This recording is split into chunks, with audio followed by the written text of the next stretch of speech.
रामचंद्र भगवान की जय। सीताराम जय सीताराम, सीताराम जय सीताराम, सीताराम जय सीताराम,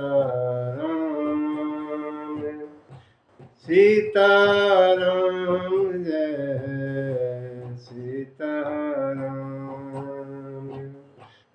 सीताराम जय सीताराम, सीताराम जय सीताराम,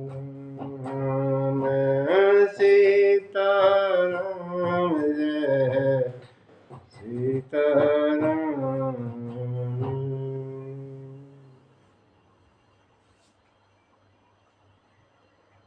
हमने सुना राम और लखन दोनों भाइयों को दशरथ महाराज ने विश्वामित्र जी के हवाले किया यज्ञ की रक्षा के लिए, और विश्वामित्र जी चले। श्याम गोर सुंदर दो भाई, विश्वामित्र महानिधि पाई। जैसे बहुत बड़ा खजाना मिल गया विश्वामित्र को। चले जा रहे हैं वन की याद, वन वहां से आगे निकलते ही वन शुरू हो जाता है। उस समय त्रेता युग की बात है। चले जात जा रहे बातें करते हुए, मुनि दीन दिखाई, मुनि को दिखाई दी। कौन? सुनी ताड़का क्रोध करि धाई। मुनि की और राम लखन की आपस में बातचीत ताड़का को सुनाई दी और आई आकाश मार्ग से सीधे हमला करने आ गई। विश्वामित्र की नजर पड़ी, बोले राम आ गई आ गई। राम जी ने देखा कौन आ गई, बला है बला, राक्षस नहीं है। इसने बहुत मुनियों को यहां खाया है, यज्ञ को पूरा नहीं होने देते। भगवान तो औरत पर हाथ नहीं उठाते। गुरु जी ने समझाया ये औरत नहीं है, नारी नहीं है, ये अबला नहीं है, ये बला है, राक्षस नहीं है, ये मारो इसको। जब मुनि जी ने कहा तो एक ही बाण प्राण हर लीना, एक बाण मारा प्राण हर लिए। लेकिन दीन जानते निज पद दीना, अपने चरणों में जगह दे दी, मुक्त कर दिया, उद्धार कर दिया ताड़का का। दीन है, औरत है, बेशक राक्षसी है लेकिन है तो नारी। दीन दीन जानते निज पद दीन। विश्वामित्र समझ गए, अरे ये तो राक्षसियों पर भी दया करते हैं, ऐसे तो भगवान ही हो सकते। विश्वामित्र के मन में ना आधा आधा था, आधा समझते थे भगवान हैं, आधा समझते नहीं है। दो दिमाग चल रहे थे। अभी तक पूरा विश्वास नहीं था कि ये भगवान हैं, अब हो गया। जब ताड़का जैसी राक्षसी पर भी दया की भगवान ने, उद्धार कर दिया उसका, तो समझ में अरे ये तो मेरे नाथ हैं। अपने नाथ को पहचाना और सब विद्या दे दी, सारी विद्या दे दी जितनी भी। जैसे बताया पीछे, विश्वामित्र जी शस्त्र के महाज्ञानी थे, इनसे बड़ा कोई शस्त्र का ज्ञानी नहीं था। सब तरह के अस्त्र शस्त्र इनके पास थे, सभी सारे भगवान को राम को दे दिए। कैसे ऐसे शस्त्र हैं, भूख प्यासी ना लगे मुझे। ऐसी ऐसी विद्याएं थी, बला अति बला विद्याएं, ऐसी विश्वामित्र विद्याएं जानते थे कि उनसे भूख प्यासी ना लगे और शरीर ऐसे कैसा रहे, फिट। ऐसी विद्याएं विश्वामित्र जी जानते थे। वो सब विद्याएं राम को दे दी। अब मुझे मैंने क्या करना विद्या में, ये मिल गया। ऐसा मान के आयुध सर्व समर्पी कै पुनि निज आश्रम आनी, कंदमूल फल भगति हित। सारे आयुध रास्ते में दे दिया, आश्रम तक आने की जरूरत ना समझी, बोला पहले दे देता हूं। और फिर आश्रम में आए, कंदमूल फल वगैरह भोजन दिया और शयन को चले गए, सो गए। भगवान सुबह उठे, अब यज्ञ का कुछ प्रोग्राम दिखता ही नहीं है? राम जी खुद गए विश्वामित्र जी के पास, प्रणाम किया, गुरु जी यज्ञ की बात कर रहे थे, आप करो ना शुरू यज्ञ। अब विश्वामित्र सोच रहे हैं अभी यज्ञ वाला यज्ञ का क्या लेना देना है। जब यज्ञ का ही खुद मालिक मिल गया, अब क्या यज्ञ वज्ञ क्या करना है। विश्वामित्र ढीले ढाले पड़े थे, कोई तैयारी नहीं थी। लेकिन जब राम ने कहा, प्रातः कहा मुनि सन रघुराई, निर्भय यज्ञ करहु तुम जाई, होम करण लागे मुनि झारी, आप रहे मख की रखवारी, सुनी मारीच निशाचर क्रोही, ले सहाय धावा मुनि द्रोही, बिनु फरमान राम तेहि मारा, सत जो जन गा सागर पारा,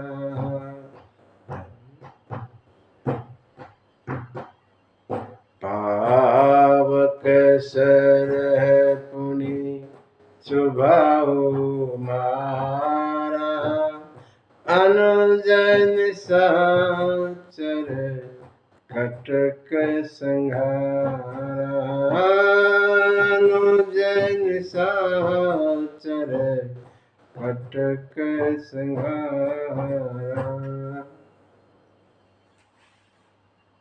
भगवान राम जी के कहने पर विश्वामित्र जी ने यज्ञ शुरू किया।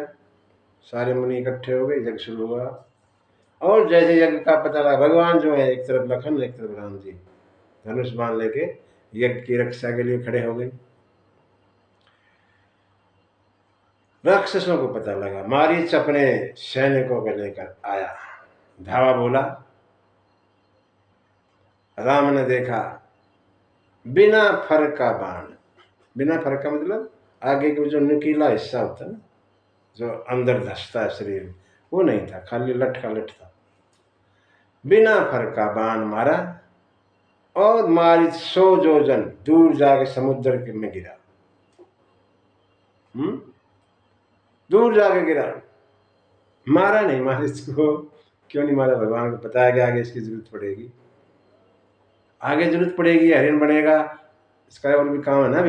अभी मार के नहीं, अभी लीला खत्म हो जाएगी। तो उसको मारा नहीं, फेंक दिया दूर सागर के पार। सुबाहु आया मारीच का भाई, उसको अग्निबाण से ओम नमः शिवाय कर दिया। दोनों को मारा, भाइयों को। ताड़का को, मां को पहले ही मार दिया। सेना को जो है लखन ने संहार कर दिया, पूरी सेना लखन ने मार दी। राक्षसी सेना, और यज्ञ संपन्न हुआ, यज्ञ पूर्ण हुआ। बोलिए यज्ञ भगवान की जय। सब ऋषि मुनि खुश। भगवान कहते हैं वहां कुछ दिन रहे, ऋषियों को संतों को आनंद दिया। भगवान हालांकि सब कथा जानते हैं, लेकिन कथाएं सुनी। मुनियों से वहां कथा सुनते, उनको सुख देते थे। कुछ दिन रहे, 5-6 दिन 7 दिन। उसी समय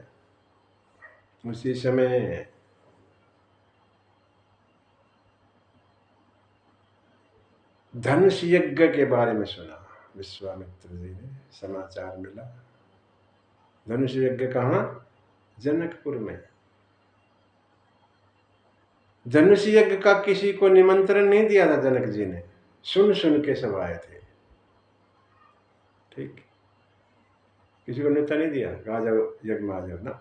सब ने सुना और चल पड़े जनकपुर की तरफ, सब राजा। विश्वामित्र भी ध्यान में देखा कि ऐसे ऐसे यज्ञ है जनकपुर में, चलते हैं। राम जी से कहने लगे, राम आप तो यज्ञ की रक्षा के लिए निकले हैं, ये यज्ञ तो पूरा हो गया मुनि जी का, एक राजा का यज्ञ और है। जब यज्ञ की रक्षा के लिए निकले ही हो तो उसको भी पूरा कर दो। राम जी ने कोई ना नुकर नहीं की, सीधा धनुष यज्ञ सुनी रघुकुल नाथा, हर्षि चले मुनि बर के साथ। मुनि श्रेष्ठ विश्वामित्र के साथ हर्षित होकर चले। घर से भी हर्षित होकर चले थे, यहां भी हर्षित होकर चले हैं। कोई मन में नानुकर नहीं है, खुश होकर चलते हैं भगवान, जबरदस्ती नहीं होती। गुरु की इच्छा थी ऐसी तो हाँ कर दी, ठीक है गुरु जी चलो। चले दोनों, जा रहे थे आश्रम से जनकपुर की तरफ। बीच में एक आश्रम दिखाई दिया। आश्रम एक दीख मग माही। कैसा आश्रम है? खग मृग जीव जंतु तह नाही। ना कोई पशु है, ना कोई पक्षी है, ना कोई जीव है, ना कोई जंतु है। वीरान आश्रम, सूखा, बंजर, कुछ भी नहीं।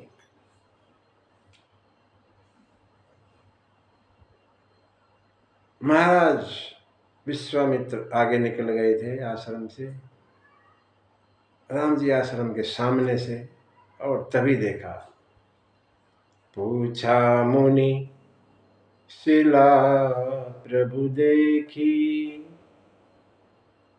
सकल कथा मुनि कहा विशेखी। राम जी की एक शिला पर नजर पड़ी। शिला एक औरत की आकृति के रूप में शिला पर नजर पड़ी भगवान की, और गुरु से पूछने लगे, गुरु जी ये शिला क्या है? गुरु जी कहे, तुम्हें कैसे नजर पड़ गई ये इसकी तरफ तो कोई देखता ही नहीं है। हाँ, जिसकी तरफ कोई नहीं देखता उसकी तरफ मैं तो देखता ही। मेरा तो काम ये है, जिसको कोई नहीं याद करता उसको मैं याद करता हूँ।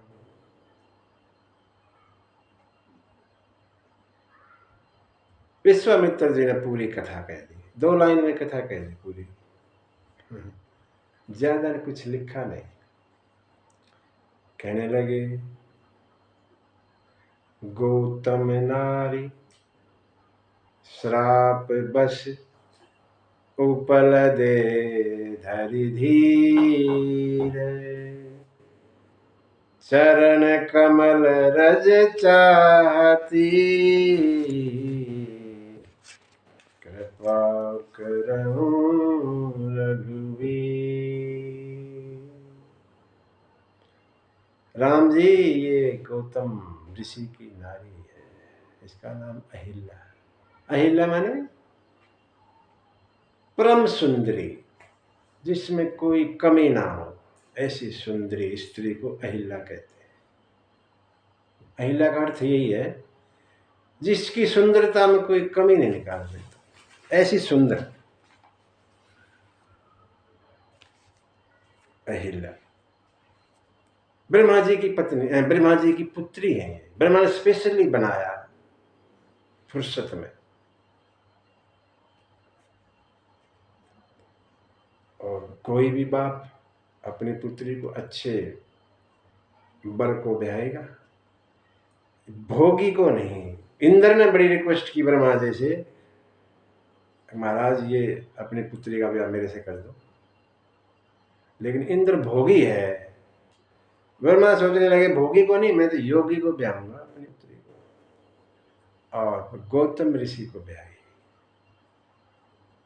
इंद्र तब से मौके की तलाश में था, और एक दिन कहते हैं ऐसा हुआ, इंद्र ने चंद्रमा से मिलकर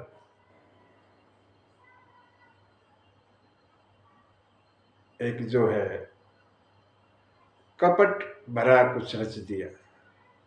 स्वांग गौतम मुनि ब्रह्म मुहूर्त में गंगा जी स्नान को जाते थे। आश्रम से समय था निश्चित, इस समय जाते थे। मुर्गे की आवाज आती थी। पहले जमाने में मुर्गा बांग देता था, हम समझते इतने बज गए और उठ लेते थे। घड़ी बड़ी का कोई चक्कर नहीं था। गौतम ऋषि भी ऐसे ही करते थे। इंद्रदेव ने चंद्रमा को कहा तू ना थोड़ा पहले बोल देना मुर्गे की आवाज है, और गौतम ऋषि चले जाएंगे। चंद्रमा ने मुर्गे की आवाज पहले कर दी। गौतम ऋषि ने सोचा अरे टाइम हो गया, उठे फटाफट और चल पड़े गंगा जी की तरफ।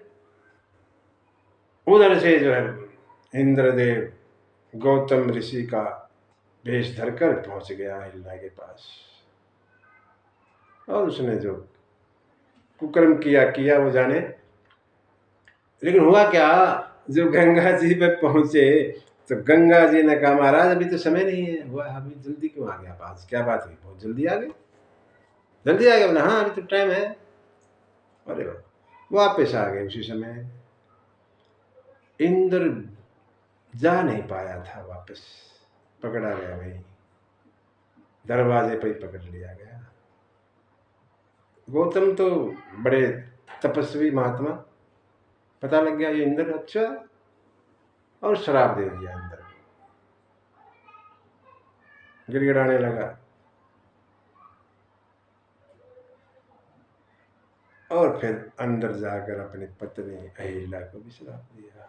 फिर तेरी ऐसी बुद्धि खराब हुई, तुझे नहीं पता ये आदमी गौतम तुम्हारा पति है या कोई और है? इतना भी नहीं तुझे पता? इतने दिन हो गए मेरे साथ रहते रहते, श्राप दे दिया।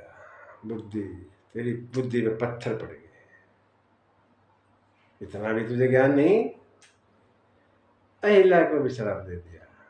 उस तभी से जो है अहिल्या ऐसे है, पत्थर की नहीं, बुद्धि पत्थर की हो गई। कहते हैं ना तेरी बुद्धि में पत्थर पड़ गए, तुझे इतना भी ज्ञान नहीं है। शकल पत्थर की दिखा रखी है, संवेदना है, सब चीज महसूस करती है।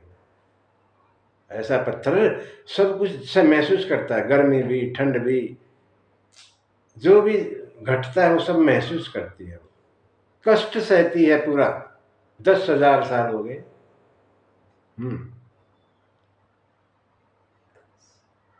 आज ये कहा था, इंद्र ने भी विनती की भगवान ये श्राप कैसे दूर होगा, कैसे मिटेगा, और अहिल्या ने भी की थी। दोनों को कहा था ठीक है इंद्र, जब भगवान दूल्हा रूप में होंगे उनके दर्शन करोगे, ये सब जो इतने घाव सारे नेत्र हो जाएंगे, और अपनी पत्नी को कहा, ठीक है जी, भगवान यहाँ इस रास्ते से गुजरेंगे, तुम्हारा उद्धार होगा, तुम्हारा उद्धार करेंगे। वो दिन आ गया।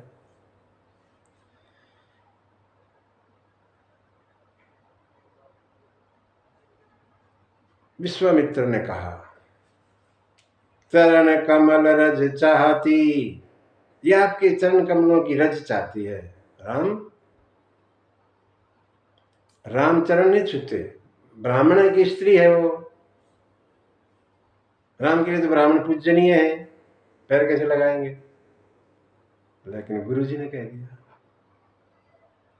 चरण कमल रज चाहती, कृपा करहूं रघुबीर। आप इस पे कृपा कीजिए। गुरु के कहने पे तड़का को मारा, गुरु के कहने पे अहिल्या का उद्धार भी गुरु के कहने पे करते हैं।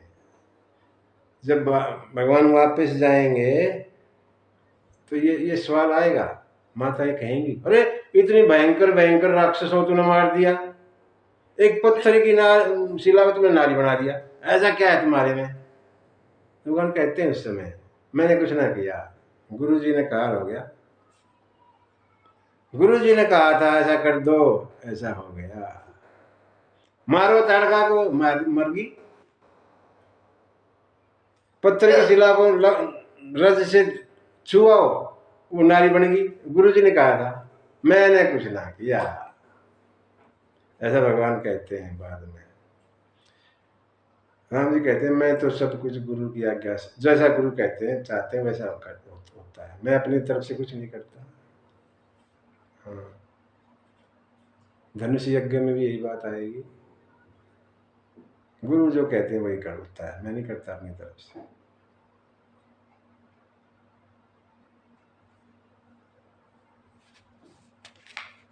यहाँ एक छंद लिखते हैं बाबा तुलसी,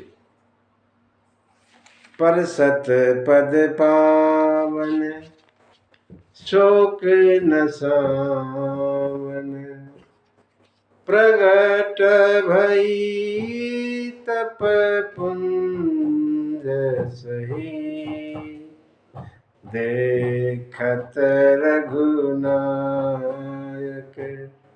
जन सुखदायक, सन्मुख होई कर जोरी रही, अति प्रेम अधीरा पुलक शरीरा, मुख नहीं आवही बचन कही, अति सय बड़ भागी चरणन लागी, जुगल नयन जल धार बही, पर सत पद पावन, पावन चरणों को जैसे छुआ,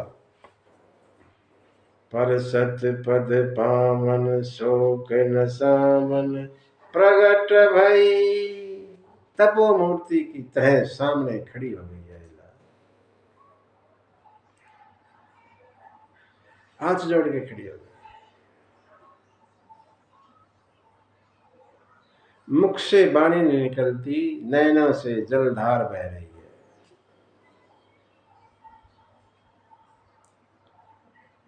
अपने आप को धीरज दिया, भगवान को पहचाना,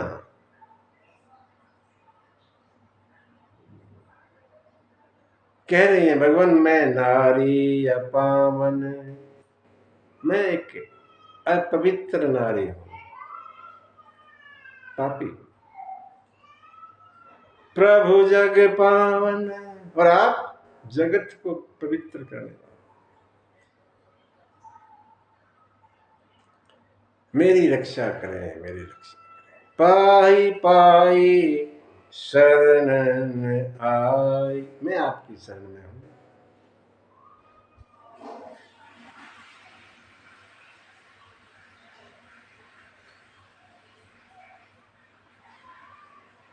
अहिल्या के सामने पति अपने गौतम पति की छवि आई। एक तो अपने पति हैं, दूसरे जगत के पति भी हैं सामने। किसका धन्यवाद पहले करूं? सोचा, अगर मेरे पति श्राप ना देते तो जगत पति के दर्शन नहीं होते।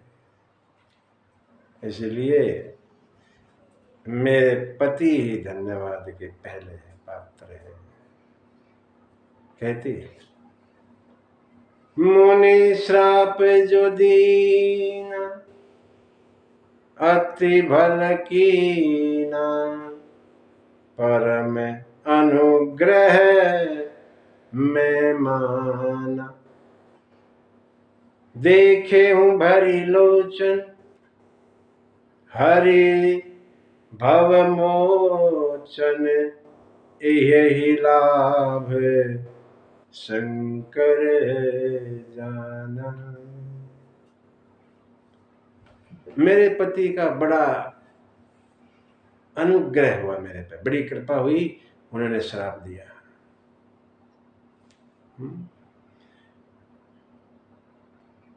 ऋषि मुनियों का श्राप भगवान के दर्शन करा देता है। श्राप है, आशीर्वाद तो पता नहीं क्या कराएगा, श्राप ही दर्शन करवा देता है। ऐसा श्राप होता है ऋषि मुनियों का। ऋषि मुनियों का श्राप भी प्रसाद है। श्राप दिया और भगवान के दर्शन हो गए, नहीं तो नहीं होते। वही कह रही है, मुनि श्राप जो दीना अति भल कीना, बड़ा अच्छा किया। परम अनुग्रह में माना। उनके श्राप के कारण देखे हूं भरी लोचन, आंखों में भर के इन हरि को देख रही हूं। जो शंकर भी ऐसी उम्मीद रखते हैं कि दर्शन हो जाए। शंकर भगवान भी तो यही चाहते रहते हैं कि भगवान के दर्शन कैसे हो। मेरे को हो गए। अपने पति का बड़ा धन्यवाद करती है। राम जी कहते कुछ मांगो माता, मांगिए कुछ। बोले मुझे मांगना नहीं आता भगवान, फिर भी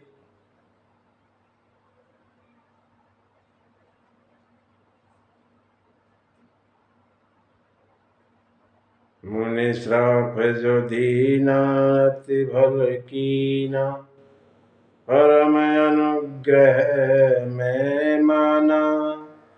देखे हूँ भरी लोचन हरि भव मोचन यही लाभ शंकर जाना।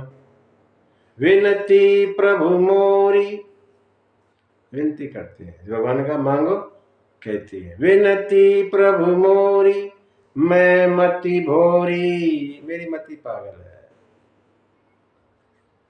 नाथन वर मांग आना, और कुछ नहीं मांगती, एक ही वर मांगती। विनती प्रभु मोरी मैं मति भोरी नाथन मांगहूं बर आना। पद कमल परागा, पद कमल परागा मन अनुरागा मम मन मधुप करहि पाना। मेरा जो मन है ना, ये भंवरा है। वो भंवरा, मेरा मन रूपी भंवरा आपके चरण कमलों का जो पराग है उसको लेता रहे हमेशा। मेरा मन आपके चरणों में लगा रहे। जैसा भंवरा फूल के रस को चूसता रहता है, पराग को चूसता है, ऐसे मेरा मन आपके चरणों में रहे। यही वरदान चाहिए। मैं तो बड़ी भाग्यशाली, ब्रह्मा और शंकर, इस सृष्टि में दो बड़े महाभाग्यशाली हुए, ब्रह्मा और शंकर। एक ने अपने कमंडल में भगवान के चरण, जो चरणों का जल है वो रखा, दूसरे ने, शंकर जी ने, चरणों से जो गंगा निकली वो रखी। दोनों बड़े महाभाग्यशाली। अहिल्या कहती मैं तो इनसे भी ज्यादा, मेरे ऊपर तो खुद चरण ही रख दिए। उनके यहां तो जल एक कमंडल में ले रहा था, एक चिल पर ले रहा था, चरणों से निकला जल, लेकिन मेरे ऊपर तो स्वयं चरण ही रख दिए, जल बल नहीं। मैं तो इनसे भी बड़ी भाग्यशाली हूं। कहते हैं जेहि पद सुर सरिता परम पुनीता प्रगट भई शिव शीस धरी, सोई पद पंकज जेहि पूजत अज मम सिर धरे हूँ कृपाल हरि। वही चरण जिनसे गंगा निकली मेरे सिर पे भगवान ने रख दिया। हे भांति सिधारी गौतम नारी, बार बार हरि चरण पड़ी, जो अति मन भावा सो बर पावा, गए पति लोक आनंद भरी।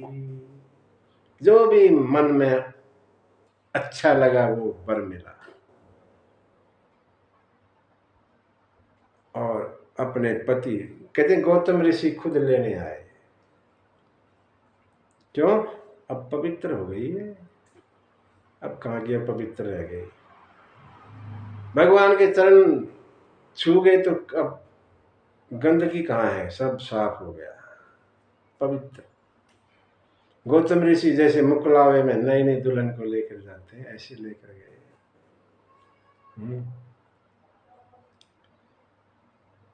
प्रसंग हमें कहता है अहिल्या, इंद्र हमारी, इंद्र माने इंद्रियां, 5 और 5 10 इंद्री हमारी यहां, 5 कर्म की और 5 ज्ञान की, 10 इंद्री।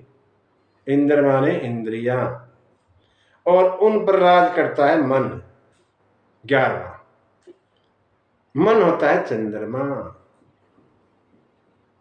हमारे शास्त्रों में चंद्रमा को मन कहा गया है। ठीक, अगर इंद्रियां मन के हिसाब से चलेंगी तो बुद्धि भ्रष्ट हो जाएगी। ये प्रसंग ऐसे कहता है भाई, जब तक हमारी ये इंद्रियां मन के हिसाब से चलती है बुद्धि भ्रष्ट होगी ही होगी। पत्थर पड़े ही पड़े, उल्टे काम हो ही हो। इलाज क्या है?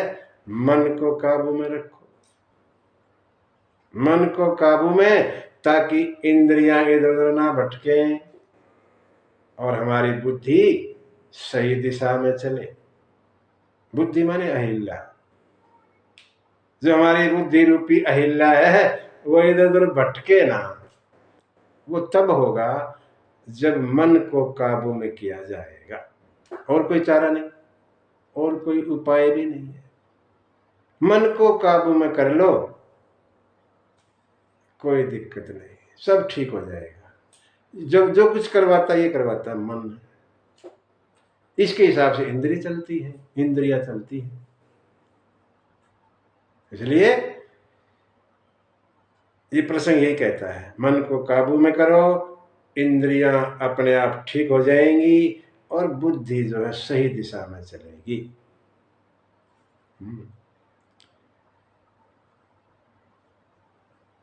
गोस्वामी लिखते हैं,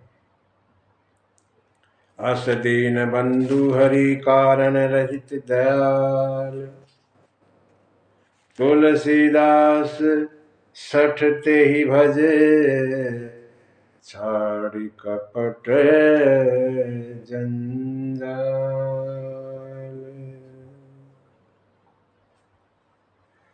छाड़ी कपट जंजाल।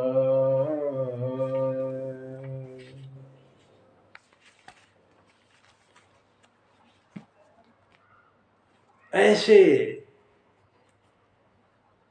भगवान दीन बंधु, बिना ही कारण दया करने वाले। क्या मतलब था? जा रहे थे चले जाते, नहीं कोई लेना देना नहीं, दया कर दी, हो गया काम। बिना ही कारण दया करने वाले ऐसे भगवान। रे छठ मन, तू उसको क्यों नहीं बचता? तुलसी बाबा कहते हैं अपने मन को, तुलसीदास छठ ते ही भजे, छाड़ी कपट जंजाल।